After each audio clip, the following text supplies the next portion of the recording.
Hi there, my name is Dana Garnett, and I am currently a correctional officer, and I am taking Native Studies to advance my career and apply for the nursing program hopefully next year. Um, but I chose three calls of action, number 84, number 1, and number 36, in that exact order of importance to me. Number 84 is to restore the image of Indigenous people in the media. Um, Lots of people do not understand how serious a matter it is if people are constantly being portrayed as violent, disorderly, aggressive, bad fathers, bad mothers. Children are always looking unclean. That image that you're portraying out into the world does catastrophic damage. It does damage to the person that's listening to it, and it does damage to the image of the victim. So number 84, to increase funding to stations like CBC Canada that will broadcast Indigenous people in a more positive light is number one for me. And then number two, which is call of action number one, would be the relationship that we have with foster care and the foster system in general. So many of Indigenous children end up in care, and I think it's actually 53.8% end up in of the foster system are Indigenous. That is a huge number if Indigenous people only make up 4% of the population.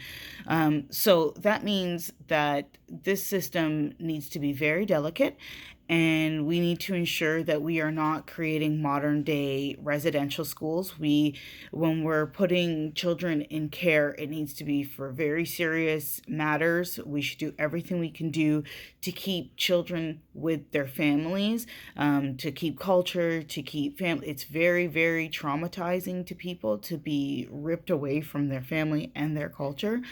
And then when we do that, the people that they're placed with need to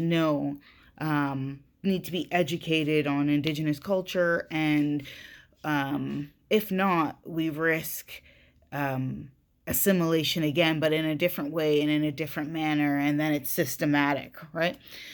So that's my second call of action that I found important, which was number one. And then last and not least, I am choosing number 36, and that is when how we deal with inmates. So 75% of the inmates that are in jail in Saskatchewan are of Indigenous descent. That's also a very high, inappropriate number. And so we would like to provide life skills in there, so to ensure that the programs are there for them, like drug and alcohol abuse, family codependency, any of the programs that they need to reintegrate themselves into society in a positive light. That's very important for me, because if you're taking so many people. And another statistic is that there's 76% of the inmates that are in jail are on remand. So they actually haven't been convicted of a crime yet.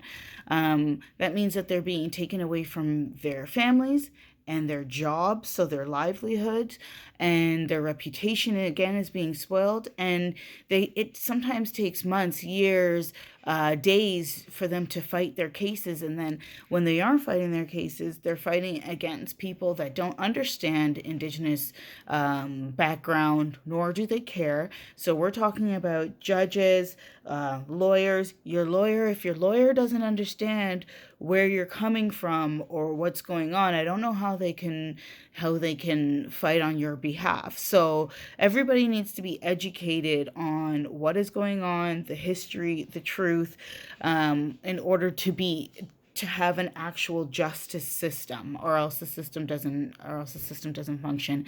Me as a correctional officer, I can only do so much. I implement the programs that they give me to implement, and I believe in them as well. But it's bigger than that, and it has to go from the whole justice system has to work to be to be better.